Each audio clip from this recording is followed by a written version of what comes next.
He's back, one of our favorites.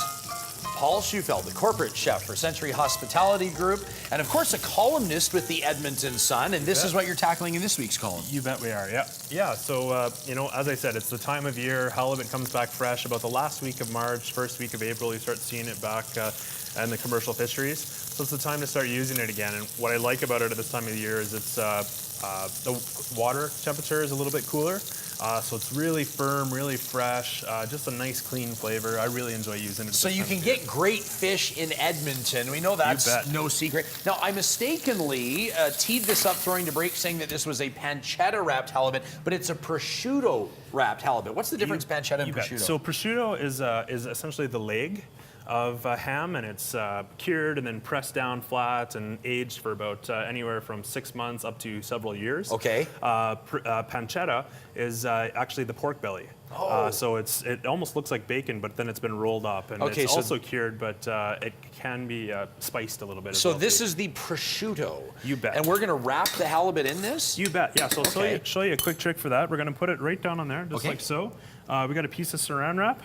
Okay, now halibut and most fish have a presentation side and a non-presentation side. You see how there's a little bit of fat here in the fat side, and it just looks a little bit different. We got a little bit of the red. That's the non-presentation side.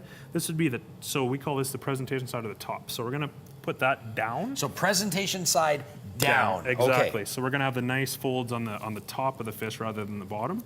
Just gonna use my saran wrap to fold it over. Saran wrap just makes it easy, doesn't stick to the counter. You bet. And the nice thing about this is you wanna give this about, call it 10 to 15 minutes just in the saran wrap, wrapping it up like so and letting the prosciutto and the fish come together ensures that it's not going to open up or fall apart when you try to fry it off. Okay, so we fast forwarded there. You had pan fried it, but you didn't pan fry it till it was done. No, I like to, it's not necessary to throw it in the oven, but I like to throw it in the oven just because it gives me more work surface here with my other pots and pans, and it gives a nice even cooking out of the oven, a little more even. It's cooking from the top as well as just from the heat of the bottom. Okay, you've got a beautiful looking risotto here as well. You bet. We're going to finish the risotto off with just a little bit of mascarpone, which is, you know, typically you're going to finish this off with a strong Parmesan cheese.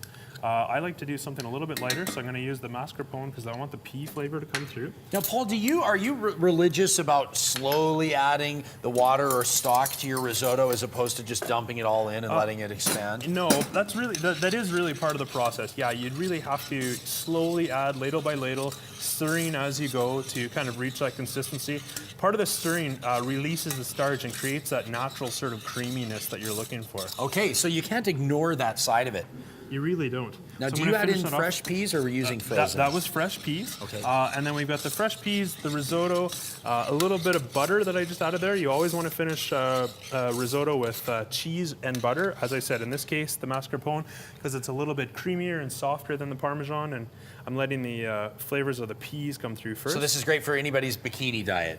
Yeah, you bet, you bet. Tell me about this beurre blanc that you've got going on here, Paul. Okay, this is a fun one as well, too. So we've taken carrot juice, orange juice, a little bit of ginger, and all the vegetables and ginger, blasted it through the juicer, and then I've just reduced the juice down.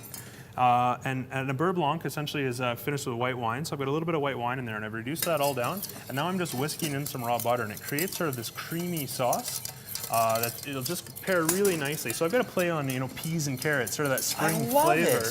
Hang on a second. So this is as simple as carrots, ginger, and orange, and all butter. blasted through the juicer, and I just take the juice, I strain it off so it's nice and smooth, and then I just reduce it down a little bit with a little bit of white wine, and then I whisk in a little bit of butter, and I've got a rich, creamy type sauce. Amazing. Why don't we let this risotto kind of fill in for a couple of minutes? We'll fit in a commercial break, and when we come back, we'll take a look at the finished plated product. You know, you can follow Paul at Chef Paul Shufelt on Twitter. We've linked to all of his columns and everything else when it comes to Century Hospitality Group under the Inside BT link at breakfasttelevision.ca. This smells amazing. Look at that crust. A beautiful prosciutto. We'll be back to show you the finished product right after this.